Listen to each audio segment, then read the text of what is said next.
Hey there, and welcome to No Small Life, where we help you rebuild a life you love no matter what you've walked through. Your life is not small, and you don't have to live it that way any longer. We are Chris and Megan Ria, and today we're talking with a special guest, Chris Cook from Win Today, on how he turned his past pain into purpose.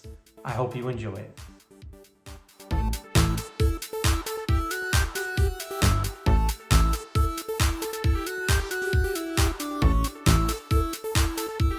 Chris Cook, what is up? Oh my gosh. Chris and I are so honored to have you on the No Small Life, this weekly deep dive that we do. We are great friends in real life. So I feel like for sure. sit here and be like, okay, what did you make for dinner this week? I'm here for it. Right? But I don't want to jump into the middle of this conversation and just assume that everybody else knows you the way that I know you. Yeah. So Chris Cook, you run this incredible podcast, Win Today. You're all about spiritual, emotional health, mental health. You are just doing amazing things in that space. Yeah. Kind of just for those that don't know you, will you just tell us quick, pitch of who you are and what Win Today is? Yeah, sure. I mean, as a brief, Megan, thanks so much for having me. I love hanging out with you and Chris, and for the folks listening, it is true. You two are two of my best friends, and we do hang out and do all the fun things. So, but as far as me, I really believe everyone deserves a shot at a significant life, more than the accolades or success. I just think people at the end of the day want a sense of deep significance. And because of that, I give my life to this work that I call Win Today. My podcast is called Win Today with Christopher Cook. And I think what I discovered in my own journey and then in helping other people is that a lot of people, especially at this day and age, especially this time and culture, I'd say, Meg, a lot of people wake up each and every day with this slow buzz of anxiety and languishing and overwhelm. Yeah. And it's been there for so long that they don't even know when it began. They can't identify, oh, this started here and because of this. It's just a normal part of their lives, even though it's anything but normal. And when we all want to make change in life, I think we do the right things, but many people, while doing the right things, continue to get the wrong result, and they don't know why. Sure. Yeah.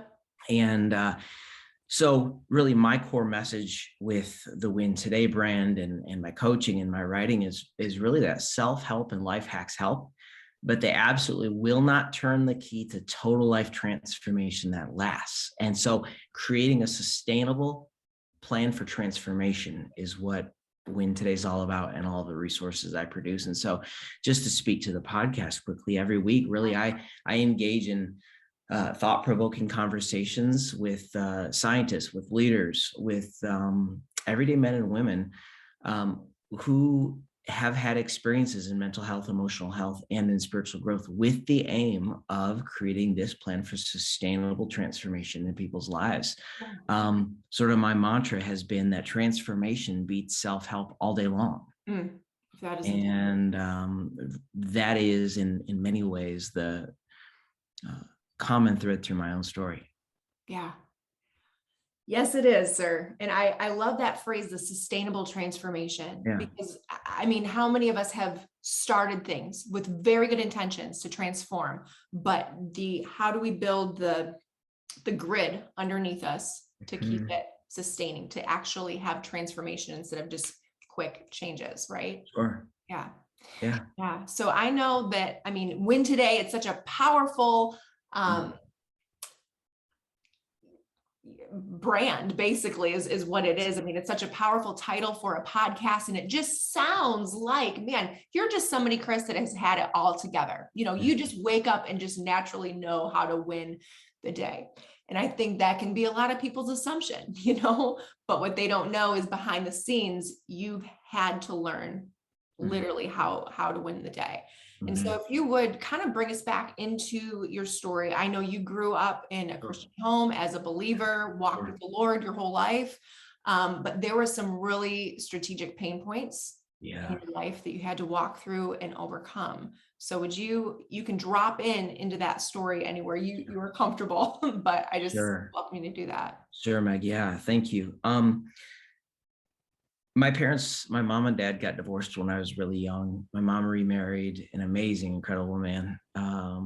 My stepfather, who is just like my dad today. And um, when I was 11, she was diagnosed with incurable cancer. And that really turned our young minds and our young lives upside down pretty quickly. And for the next 18 and a half years, that was the thread through our lives as we grew, as we became teenagers, as we walked through college life. We became full-time caretakers and really took on a lot of responsibilities. We had a wonderful upbringing, but we did have to grow up pretty quickly and saw some scary things. And sadly, November 21st, 2012, my mom took her last breath. None of us were in the room. I didn't get to say goodbye. There was no consideration of anything other than a miracle in this life. And so it was quite traumatic. And because of the fact that for 18 and a half years, this was my life story, Yeah, chaos hit. of course. And shortly thereafter, complex post-traumatic stress hit. 9 months after my mom died, my immune system crashed and I was diagnosed with a medically incurable autoimmune disease myself. And That had not been, you hadn't showed symptoms of prior to. none at all. But Okay. this is sort of my greatest passion, to help people understand that in order to live an integrated life, we have to be whole, spirit, soul, body. Well, basically, Yeah. I had experienced a broken spirit, and there was such a level of systemic defeat that I didn't know how to live, and it affected my physical body, and my immune system crashed, and disease unmasked. And we can get into that however and whenever you'd like as well. But Meg, things were bad. I was having no fewer than 20 severe, near crippling panic attacks every single day for 18 months, every single day. Yeah, without exception.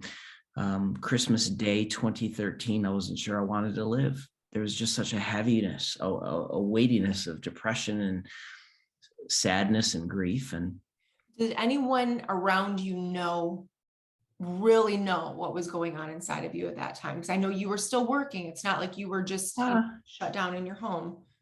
No, that's a great question. I would say my family, but they were going through it as well. Yeah. So we're all in it, and Right. my closest friends knew that I was hurting badly. Okay. But the extent of the severity, only me and Jesus knew that. Okay. Yeah. So that was Christmas 2013. By October of 2014, this is near 2 years after my mom had passed, about 13 months after my own diagnosis, I got to the place of saying, I can't live like this anymore. Yeah. Life was so painful that I had created such a small, safe, but stuck existence. And it wasn't healthy. The pain was real. The trauma was very real. The trauma responses were real. The broken spirit was real. The physical ailments, all of that was real. Yeah. But so was my purpose. And did you still feel that deep down inside of you at those, like you did in your core, you knew it was there, but you just didn't know how to get back? Worse, I didn't care. Wow. Okay. Because of the level of defeat and the level of brokenness in my spirit, I knew it was there. I didn't care. Because I had been building my young adult life to this place where I had believed for and hoped for a total win, and it didn't happen. And I knew it was there, but I didn't care because I struggled to find hope for my daily life. Of course. And it was late October 2014, and it was a Saturday night, and spent some time in prayer, and it was short because I didn't have many words. And I just said, Lord, you got to help me. You got to get me out of this because I can't live like this. And the answer I received wasn't what I thought, because he didn't say, okay, you know what, you have been through a lot. You're going to wake up tomorrow and it's going to be done. He said, well, what do you want me to do for you? I'm like, is it not obvious? Get me out of this. Right. Yeah. Yeah. But in his wisdom and in his providence, as he does, and Mhm. as he has done throughout history, Sure. that was a rhetorical question, because he was asking me, really, was I willing to take responsibility for my life and stand up and walk and pursue change, pursue wholeness? You know, the day that I decided that what Jesus did for me was greater than what happened to me Come on. Come on. is the day that change began to happen. And it was not an overnight thing, because panic attacks continued for 2 more years.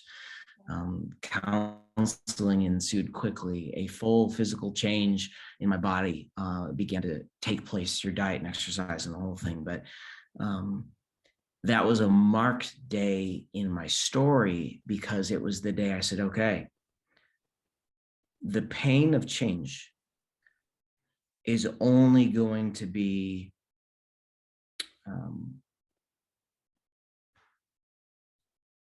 I don't know what's a good way of saying it. The pain of change is only going to be less than the pain of regret. And I realized there was a choice to be made. Yeah. And so it started me on this journey of making choices, and it was up and down, and it was hard, and it was tear filled, and nothing changed overnight. In fact, I tell people this often: I didn't get breakthrough, I got walkthrough. Oh, I understand that. I understand Yeah. that so much. Yeah. And I think that so many times Yeah. we think that the Lord answers in breakthrough only. But knowing you now on the other side of this, I hate the journey for my friend. Mm. The journey for my friend. Sure. But the value that has come out of you through the walkthrough, right? That, I mean, I'll say it probably wouldn't have come out if there was just a breakthrough, because you wouldn't have had to relearn how to do so many things that you are now empowering other people to walk through when there's not a breakthrough. Right. Well, that's exactly right, because I'm just going to read this. This is James 1, verse 2. Count it all joy, my brothers, when you meet trials of various kinds, for you know that the testing of your faith produces steadfastness, and let steadfastness have its full effect, that you may be perfect and complete, lacking in nothing. And here's what happens, because he is a God of breakthrough. Mm-hmm. Absolutely. Right. Yep. Without a doubt. And some people would say, oh, Chris, this obviously the circumstance in your health and with your mom and all this was obviously God's will, because look what you're doing now. And I'm saying, no, don't superimpose humanism into this conversation just to make up an answer that isn't true, but makes you feel better. Yeah. Yeah. What this is a subtle shift of, this is his working all things together for good. This is the fact that he wastes nothing. And I believe in the day and age in which we live, the world needs people who have muscles of perseverance and endurance built, enduring faith built, so that we can model stability for a culture that is anything but stable. Yes. And again, the Lord doesn't author sickness and disease. Like, let's set the record straight. It's just that he doesn't waste anything. And I had a choice in this. Yeah. I really did. Yeah. I didn't have to step forward into making changes. No. I think maybe there are people hanging out with us today, Meg, that would say, Chris, you don't understand, this and this and this happened. You're right, I don't. Mm-hmm. All of us, to an extent in life, have experienced a level of victimhood. Right. Yeah, absolutely. But just because we've experienced victimhood doesn't mean we need to or should take on the identity of a victim. Mm-hmm. That was the case for a man in Mark 10 named Bartimaeus. Yeah. And if we've got a few minutes, I'd be happy to share sort of the point of this. In Mark chapter 10, Bartimaeus, his name means son of Timaeus. His dad, Timaeus, was a very wealthy and esteemed man in the city of Jericho. And Jesus and his disciples come to Jericho. Bartimaeus, as a blind man, had this custom every day, and he went and sat by the roadside. And it doesn't make a ton of sense, because if your dad is highly esteemed and really wealthy, wouldn't you be doing other things with your time? Right. Yeah. Yeah. So anyway, he hears Jesus and his disciples coming, and something leaps up in him, and he begins to shout, Jesus, Son of David, have mercy on me in a couple of weeks, or whenever it's convenient for you. No, he said, have mercy on me right now. Yes. Yeah. When his disciples come to him and say, they give him a charge of 3 phrases. Okay. And I feel like this was it for me, and this is it for all of us. They said this: take courage. Yes. Get up. He's calling you. Take courage. Get up. He's calling you. And that was it for me. Chris, take courage. Yeah, but I don't, I don't know where I'm going to find it. I don't feel courageous. Of course not. No. Right. But take my courage. Because it's not by might, it's not by power, it's by my spirit. It's good. His strength is made perfect in my weakness. Yes. Take courage. Get up. The day that we decide that what Jesus did for us is greater than what happened to us is the day we will get up. That's so powerful. I love the phrasing of take courage. Take right? it. Because that means that he's offering us courage. Here, take it. You can't just take something that's not being given to you, right? He's not saying go get courage, right? He's saying take my courage. Take it. Get up. Yeah. He's calling you. That is so powerful. Okay, so bring us into those days, if you would. You've heard the call, right? Take courage, get up. He's calling you. It's time to get some momentum. What were those little tactical wins that you put into practice that would give you momentum, that would help you once you got up to keep moving forward? Well, I've got to back up and go back to the story just for a minute in order to bring context to this, because after they said to him, take courage, get up, he's calling you. A few verses later in Mark chapter 10, verse 52, the Bible says, and throwing off his outer garments, he ran to Jesus. And I'd like to suggest that many of us today are wearing outer garments of fear, shame, insecurity, our past, unresolved disappointments, ungrieved losses, and the list goes on. Now, none of those experiences are invalidated. Sure. Just to say that we can no longer find sufficiency in our deficiencies. The Lord calls us by name, Meg, but too often we call ourselves by our circumstances. Allow me to illustrate. Jeremiah chapter 1, verse 5. The Lord comes to Jeremiah and says, Jeremiah, before I formed you in your mother's womb, I knew you, and I appointed you as a prophet to the nations. The next thing out of Jeremiah's mouth was not awesome. Let's go. Right. No. You can't say that. I'm only a youth. Right. So again, the Lord calls us by name.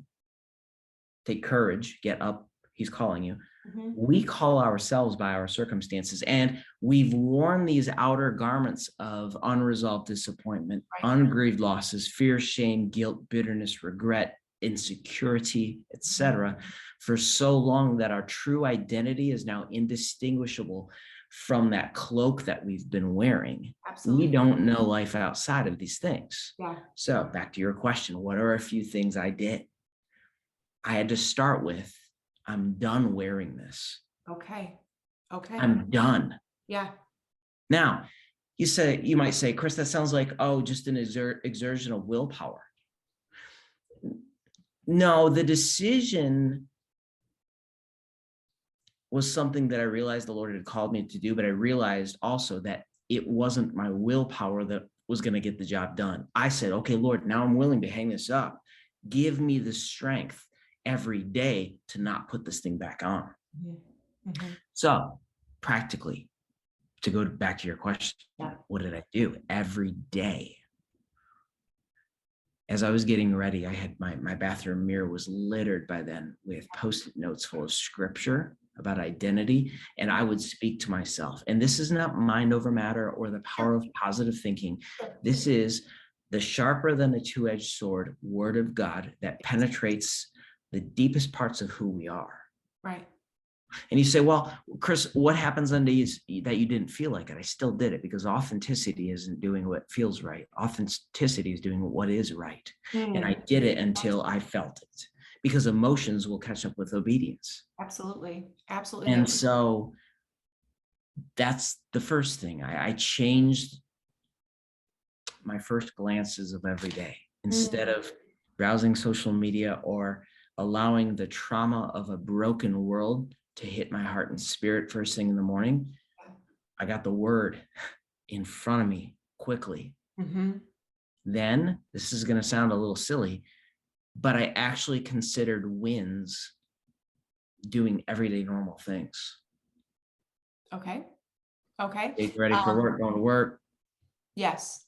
All those things, right? Because I was never in the place of like severe clinical depression where I couldn't get out of bed or couldn't live a normal life, but the drive was gone. The wind in the sails was gone. Yeah. Yeah.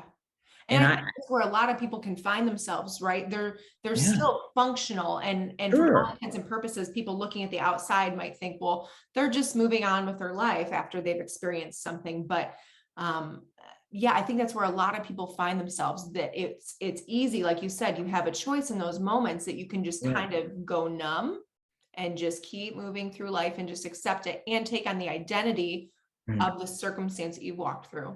Right. Can I add something to what you just said? Yeah, please. I actually think this is one of the greatest misnomers and greatest challenges for people who find themselves in difficulty. They think they have to move on. You never have to move on. Yeah. You move forward. Amen. That's what Chris and I always say. Yep. Like, oh, what's the difference? Oh, moving on, and sort of insinuates that I'm taking an eraser to that season of life. No, you never have. You never, ever, ever have to move on from that season of life. Yeah. But you do have to move forward, which means you're moving forward with scars. Yes. So another thing, Meg, is that, I realized that at that moment I had a lot of gaping open wounds still. Okay. Sure, of course. So I gave myself space and grace, because I realized moving forward required those wounds to heal. Yeah. Sadly, I think a lot of people are afraid of scars. But scars tell a story. They do. Scars prove healing. Yeah. And so that was the case for me. I think a lot of people, like you said, they're ashamed of their scars, right? We think that scars mean that we haven't, I don't know, that there's just a lot of shame for people based on what they've walked through, because maybe they've created, either they've created an identity on it, or they've fought tooth and nail not to create an identity around it. So they don't want any kind of association. That's right. With scars. But what we know about Jesus is that, like, his scars took all the shame, right? So ours don't have to any longer. Like, we can talk about in a way that's wise and healthy and all those things. We can say, okay, yeah, I have these scars, but they don't mark me anymore. Like, I'm marked because the Lord stepped into my circumstance and helped me walk it through.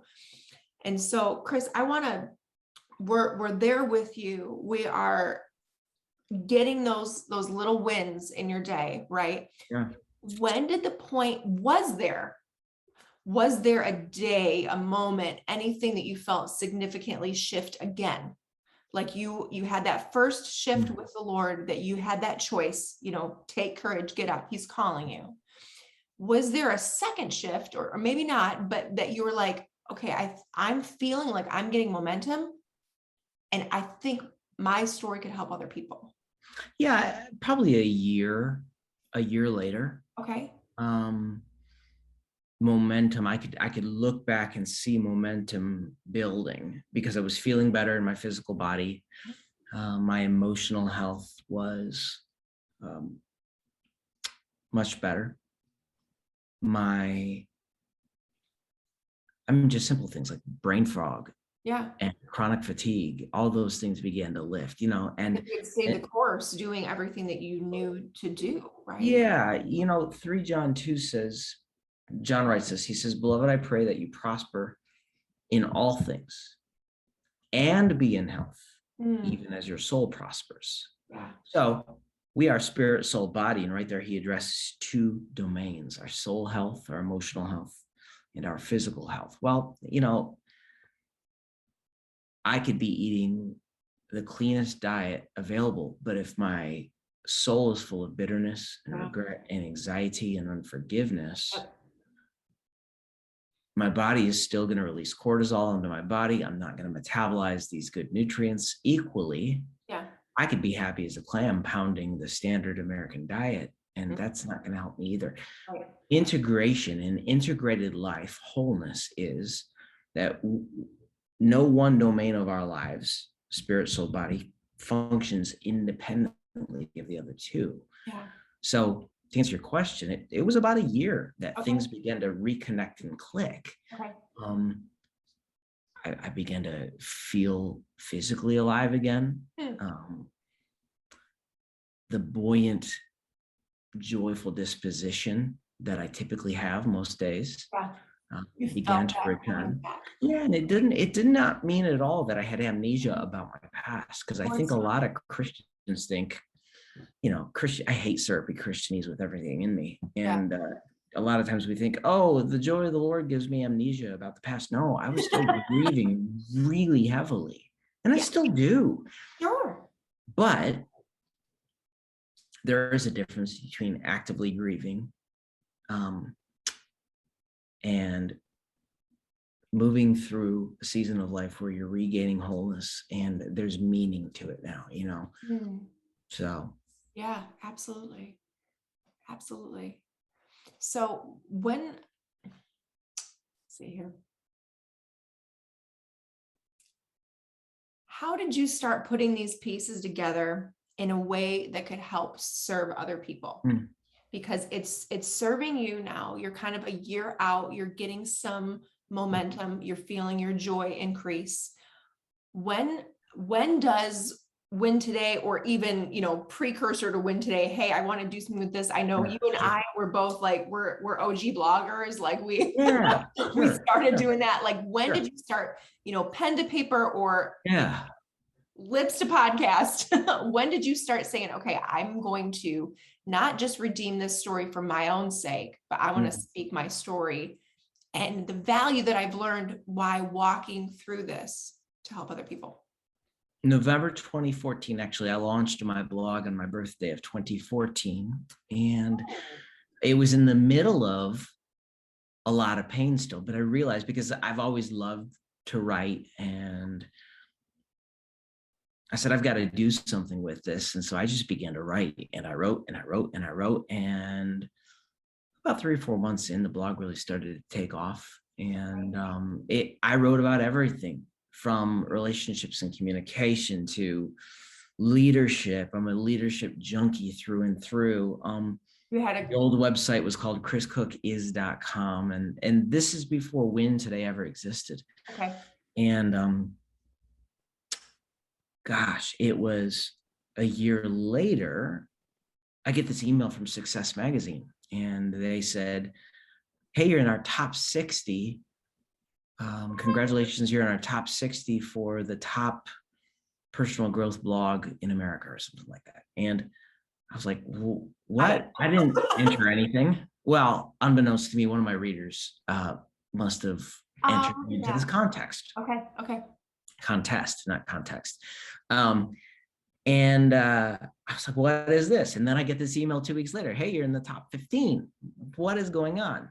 So I inquired, because I didn't know what this was. And they're like, yeah, this is for real. And if you, if you get in the top 10, or if you win or something like that, we'll give you a writing seat for the magazine and then a feature. And I was like, oh, this is really cool, because I enjoyed writing. Well, Labor Day weekend 2015, I ended up winning the whole thing.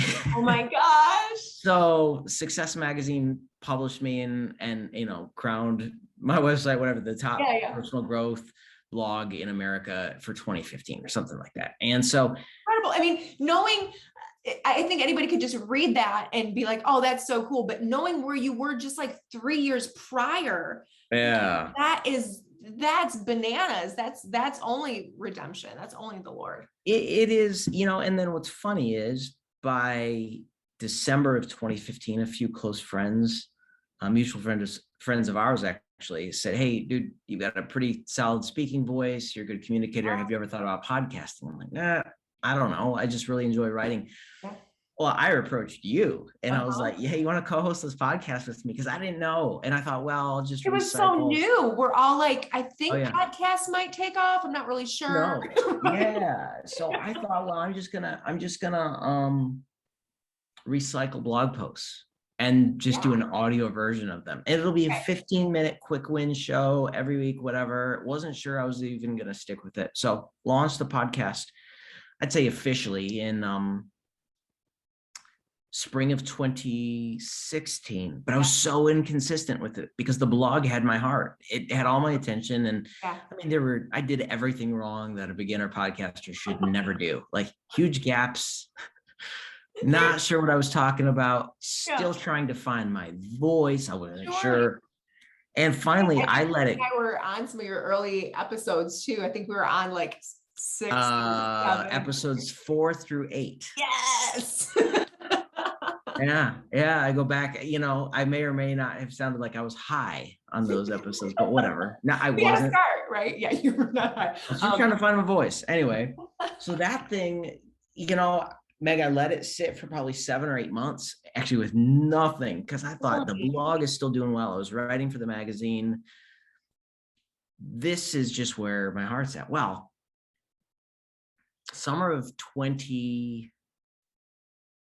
late summer 2017, I get an email from a publicist. Okay. And she's now a really great friend. In fact, I was on the phone with her a couple of weeks ago and just celebrating her because she was the very first. But anyway, I had interviewed just a personal friend of mine. His name's Jeff Goins. And I texted Jeff and I was like, hey, can you do my podcast? Because I was like scrambling to find content and guests, like whatever, Yeah. So he did the podcast. She heard about it. She said, wow, your production is really good. Have you ever thought about, taking on more guests? And I thought, no, I never have, but let's give it a shot.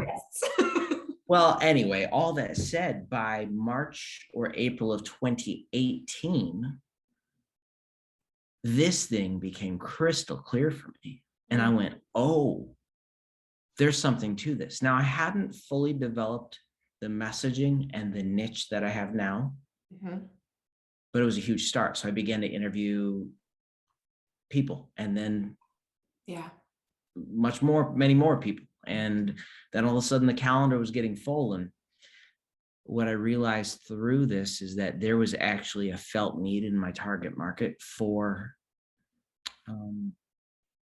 the mental and emotional health space. And that was such a felt need for me. Yeah.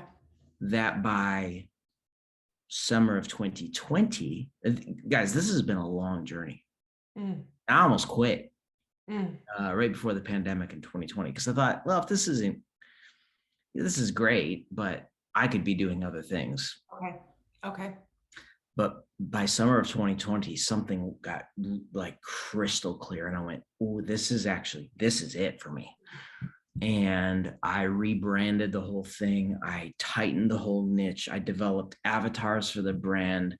And then, and we could talk about this if you want, but it was this inflection point where it was like a hockey stick curve in terms of growth, because I was crystal clear on who I wanted to serve, and they showed up.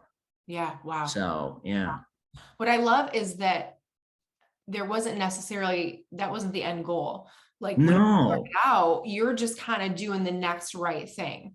Right. And it was your healing, and you wanted to offer it to people. And then the opportunities came in, which, I mean, that's most people's story, right? Is they're like, I don't even know not that we don't have goals or aim for certain things, but sometimes you're just doing the next right thing, and then there's an open door. And then but you want to know something funny about this, and I may have shared this with you and Chris just in our own time of hanging out. Yeah.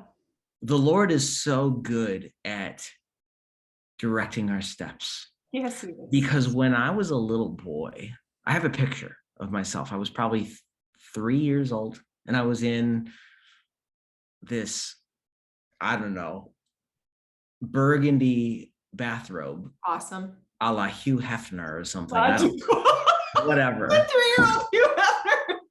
That's a great visual. Let's just make sure we understand that I don't traffic in Right. his lifestyle choices. Yeah. Anyway, Just the bathroom. there's a picture of me, Meg, at 3 holding a microphone. Okay. And when I was 3 years old, before my sister was born, I would walk around and I would ask people questions. And I would stand on my bed and I would preach to my stuffed animals. Oh my God. And I had that microphone in my hand until it broke. And then when I was 10, I saved money and went to Radio Shack to buy another microphone that I couldn't plug it into anything. I just had it. I put a rubber band around the cable and put it in my pocket, but I was obsessed with asking questions. I was obsessed with conversation. I was obsessed, maniacally obsessed with asking quality questions and communicating effectively. And it all came around. And I'm literally doing that now and communicating, asking questions.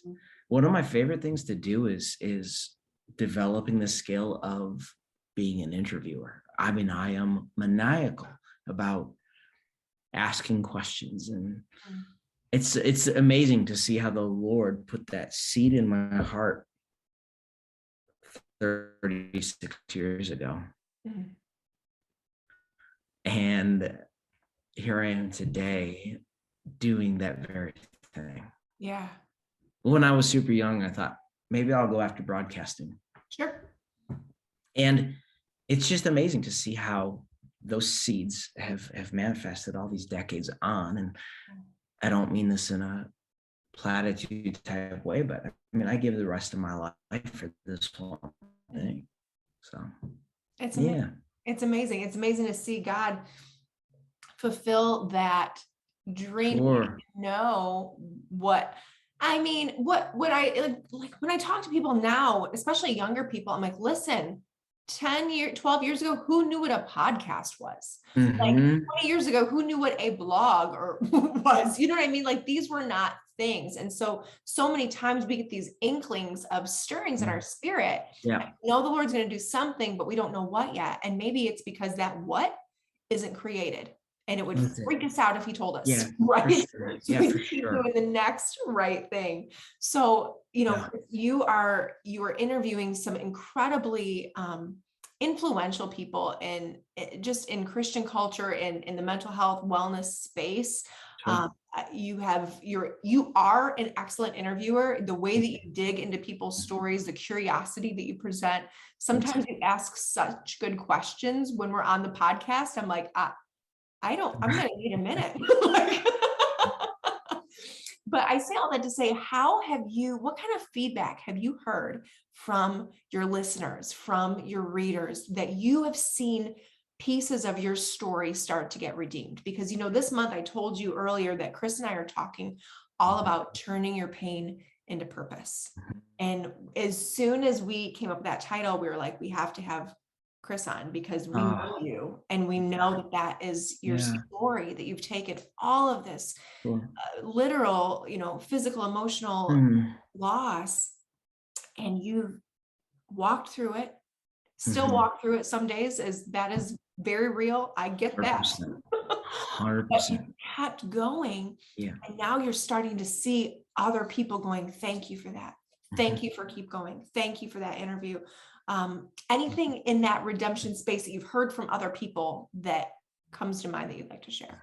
I mean, I'd say one of the most common thoughts I receive is, and it blows my mind and I'm so grateful, are things like, you read my mail. It's like you were in my world when you were writing or speaking. So I do this weekly email newsletter to my list, and it's called Win the Week. Which is so good, by the way. And we will put links in the notes for people to Nice. subscribe to, because it's invaluable.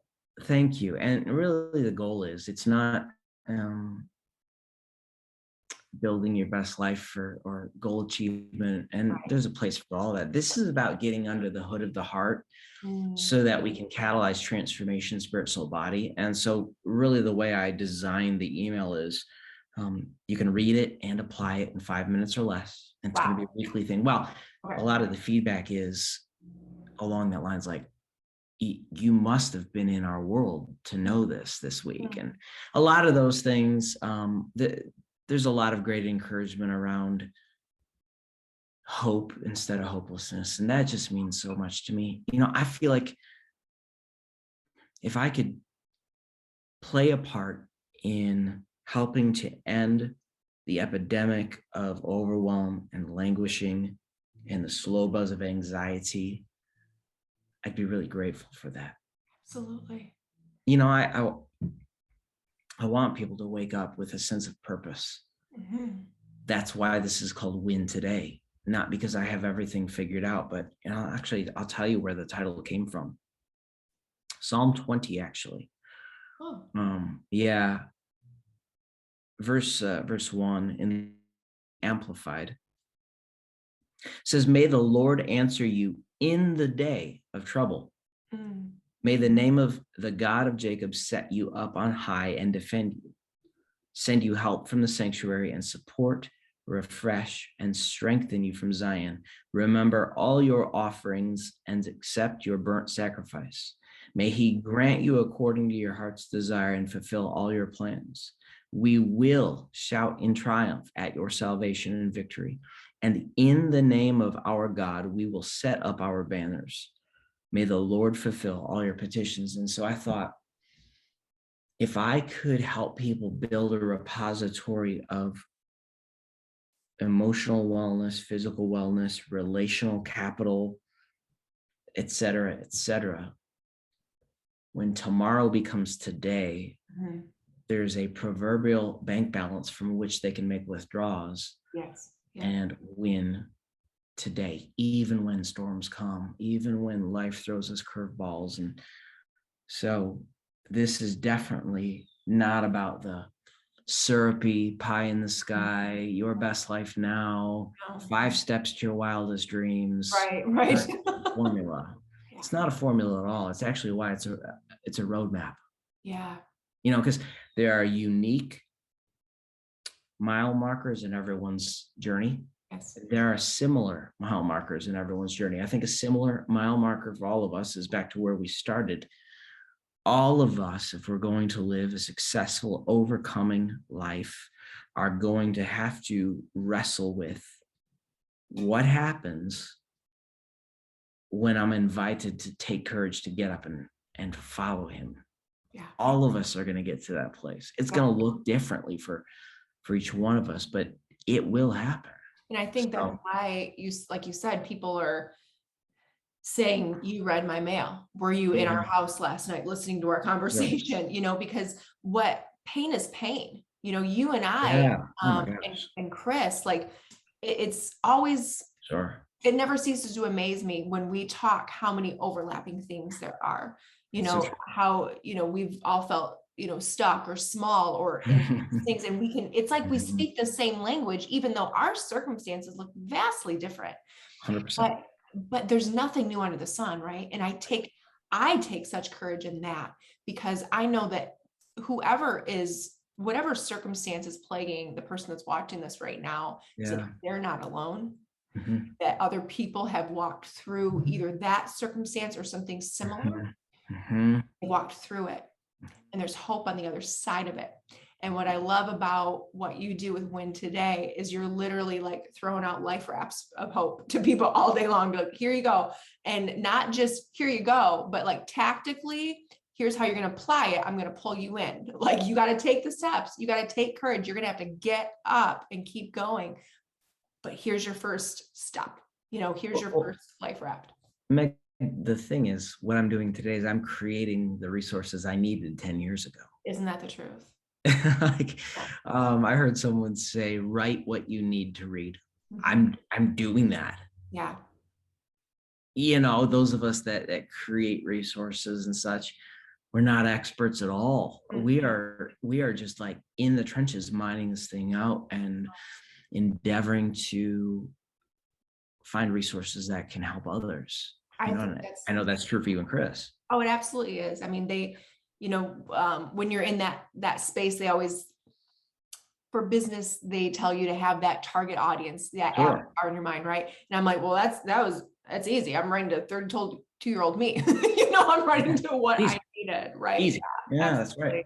Absolutely. Yeah. So kind of as we're closing things down, people are getting to know you a little bit more. Give us just quickly vision for the future of Win Today. And then I really want people to be able to connect with you outside of just this YouTube video. Where can they find you? How can they get on your email list, other than we'll put the links down below? Yeah, so good. Vision for Win Today. I just want to continue to build